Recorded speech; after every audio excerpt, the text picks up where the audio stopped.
नटराज शिव का तांडव, सृष्टि और संहार का दिव्य नृत्य।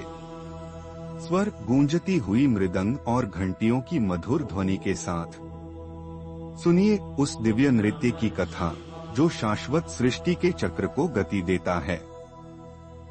जब प्रभु शिव जी ने अपने तांडव के चरणों से ब्रह्मांड को जन्म दिया, तब समय थम गया और देवताओं के हृदय आनंद से झूम उठे।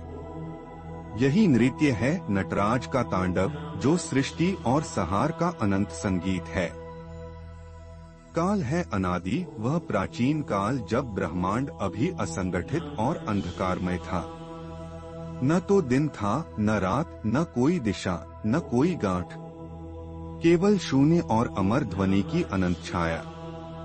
उस समय ब्रह्मा जी ने सृष्टि की कल्पना की, विष्णु जी ने पालन का संकल्प लिया और शिव जी ने संहार के लिए तांडव का स्वरूप धारण कर लिया। शिव जी का निवास कैलाश पर्वत था, जहाँ हिमशैल की ठंडी हवा और गंगा जी की निर्मल धारा सदैव शांत मन को आनंदित करती। वहाँ उच्चतर लोकों की छटा के बीच देवगण, ऋषि मुनि और अप्सराएं तन्मय होकर प्रार्थना करती थीं। सुवर्ण किरणें कैलाश की चोटी से गिरती और हवा में चंदन, कस्तूरी और चंपा की सुगंध घुली हुई थी। शिव जी का रूप अति सुंदर परंतु गंभीर था। उनके गले में सर्प मंडित केश, सिर पर कुंडिल, माथे पर चंद्रमा की शीतल किरणें और नाभि में तीसरी आंख की तेजस्विता थी। उनकी सृष्टि रचना की शक्ति अवर्णनीय थी। यही वह समय था जब शिव जी ने तांडव नृत्य प्रारंभ किया, जो सृष्टि का आरंभ और अंत दोनों है। पृष्ठभूमि में धीमे स्वर में जटाटवी जल प्रवाह पावित स्थले की आरती का मुखड़ा बजता है। अब हम मिलते हैं कथा के नायक से, भगवान शिव जी। वे न केवल संहारक हैं, अपितु सृष्टि के रक्षक भी हैं। उनका व्यक्तित्व अति व्यापक है। एक ओर वे तपस्वी, एकांत प्रिय और ध्यानमग्न हैं, दूसरी ओर वे नटराज के रूप में जगत के नायक, नर्तक और रचयिता हैं। शिव जी के साथ हैं उनकी अर्धांगिनी देवी पार्वती, जो अनुकंपा की मूर्ति हैं, और उनकी उपस्थिति शिव के तेज को शीतल और सौम्य बनाती है। पार्वती जी का रूप पूर्ण सौंदर्य और विवेक का संगम है। देवगण जैसे ब्रह्मा जी, सृष्टि के आरंभकर्ता, जिनका व्यक्तित्व धर्म और ज्ञान से परिपूर्ण है, और विष्णु जी, पालनहार, जो सृष्टि के पालन में लगे रहते हैं, सभी कैलाश के अधरों से शिव के चरणों की पूजा करते हैं। साथ ही कैलाश की तलहटी में हैं धतूरे, मृग और नागों का समूह, जो शिव के तांडव नृत्य को भक्तिपूर्ण नमन करते हैं। शिव के मुख से निकले शब्द, मेरा तांडव नृत्य केवल संहार नहीं, बल्कि पुनर्जन्म और स्थिरता का संदेश भी है। जो इस रहस्य को समझता है, वह अनंत शांति को प्राप्त करता है। एक बार की बात है, देवलोक में एक भारी संकट आया। दैत्य संहार करने के पश्चात भी प्रलय के बादल मंडराने लगे थे। ब्रह्मा जी चिंतित हुए और उन्होंने शिव जी को प्रार्थना के लिए आमंत्रित किया। वे बोले, हे महादेव, इस ब्रह्मांड में संतुलन बनाए रखना अब तुम्हारा कर्तव्य है।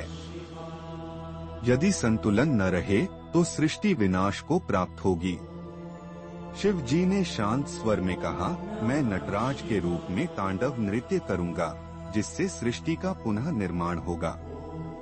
यह नृत्य न केवल ध्वंस करेगा, बल्कि नए जीवन का बीजारोपण भी करेगा। उनके शब्द सुनते ही कैलाश पर्वत पर सब ओर दिव्य प्रकाश और संगीत का संचार हुआ। देवगण और ऋषिमुनि ध्यान लगाकर शिव के तांडव के प्रति समर्पित हो गए। शिव की मुद्रा का विस्तार से वर्णन। उनका एक हाथ तबला बजा रहा है, दूसरे हाथ में आग की ज्वाला है, तीसरा हाथ अभय मुद्रा में, चौथा नृत्य की मुद्रा में है। उनके पैर जमीन को छूते हुए निरंतर गति में हैं। उनके कंठ से नमः शिवाय का उच्चारण गूंज रहा है। लेकिन अचानक तांडव के बीच एक भीषण चुनौती उत्पन्न हुई। एक दानव जिसका नाम था रावण, जो स्वयं को अमर और अजेय समझता था, कैलाश में आ धमका। उसने गर्जना की, हे महादेव, यदि तुम्हारा नृत्य इतना महान है तो देखो मेरी शक्ति। रावण ने अपना विशाल रूप धारण किया, 10 सिरों से भय उत्पन्न करते हुए। उसने शिव जी को चुनौती दी कि यदि वे तांडव नृत्य में अपनी शक्ति सिद्ध नहीं करते तो वह देवताओं और सृष्टि को नष्ट कर देगा। शिव जी ने संयम रखते हुए कहा, प्राणियों की रक्षा के लिए मेरा तांडव आवश्यक है। यदि तुम सृष्टि का विनाश चाहते हो तो पहले मेरे नृत्य की शक्ति को समझो।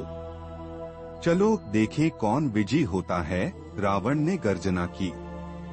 उस समय कैलाश पर्वत पर ऐसा प्रकाश उत्पन्न हुआ जैसे सूर्य नित्य दिन एक साथ उदय हो। शिव के नृत्य के चरणों से जमीन कांप उठी, वायु तेज हुई और अग्नि की लपटें आकाश में फैल गईं। तांडव नृत्य चरम सीमा पर था। शिव जी के पावन कदमों से चारों दिशाओं में अग्नि, जल, वायु और पृथ्वी के तांडव के प्रतीक स्फुरित हो रहे थे। रावण ने अपनी पूरी शक्ति लगा दी, परंतु वह शिव के सामर्थ्य के आगे क्षण भर भी टिक न सका। शिव के मुख से, हे रावण, अहंकार का विनाश अनिवार्य है। तांडव केवल संहार नहीं, पुनः सृजन का भी सूचक है। तुम अपनी अहंकार की जंजीरों को तोड़ो, तब सच्चा बल तुम्हें मिलेगा। रावण ने अपने सिर झुका लिए। वह समझ गया कि शिव जी की महिमा अपरंपार है। उसकी आत्मा में विनम्रता का दीप प्रज्वलित हुआ। शिव जी ने तांडव समाप्त करते हुए कहा, अब सृष्टि फिर से जीवित होगी। तुम भी अपनी शक्ति का सही उपयोग कर धर्म की रक्षा करो। उनके चरणों में रावण नतमस्तक हुआ। देवगण और ऋषिमुनि जय जयकार करने लगे। कैलाश पर शांति और आनंद का वातावरण फैल गया। शिव जी ने अपने आशीर्वाद स्वरूप सभी को यह उपदेश दिया, जो मनुष्य तांडव की गूढ़ता को समझ जाता है वही संसार में स्थिरता और शांति ला सकता है। जीवन के उतार चढ़ाव उसी का भाग हैं, एक गहन नृत्य सा। नटराज का तांडव हमें सिखाता है, संहार के बिना सृजन असंभव है और परिवर्तन के बिना स्थिरता। इस रहस्य को समझो और अपने हृदय में शिव का स्थान दो। नमः शिवाय के जप से तुम्हारा मन निर्मल होगा और जीवन में संतुलन आएगा। सभी देवगण और मुनि एक स्वर में बोले, नमः शिवाय। प्रिय श्रोताओं, शिव जी का नटराज रूप हमें एक गहन आध्यात्मिक संदेश देता है। जीवन एक निरंतर तांडव है, जहां हमें स्थिरता, संहार और सृजन का समन्वय समझना होता है। इसी संतुलन में सृष्टि का चक्र घूमता है और यही जीवन का सार है। शिव जी की भक्ति से मन को निर्मलता मिलती है और तनाव, क्रोध, अहंकार जैसे दैत्य नष्ट होते हैं। इसलिए आज से नमः शिवाय के जाप को अपने जीवन का अभिन्न अंग बनाइए। धीमी मधुर संगीत के साथ आगामी श्रृंखला में सुनिए कण्णप्पा भक्त की अद्भुत कथा, जिन्होंने शिव की महिमा में अटल विश्वास दिखाया। धन्यवाद। जय शिव शंकर। अंत में सूर्यास्त की छटा के साथ शिवलिंग के ऊपर स्वर्णिम प्रकाश की एक झलक और नमः शिवाय के मंत्र के उच्चारण के साथ वीडियो समाप्त। कुल शब्द संख्या लगभग 2000 शब्द। इस प्रकार यह कथा न केवल शिव जी के तांडव नृत्य की महिमा को विस्तार से प्रस्तुत करती है, बल्कि हमें जीवन के आध्यात्मिक और दार्शनिक पहलुओं से भी रूबरू कराती है।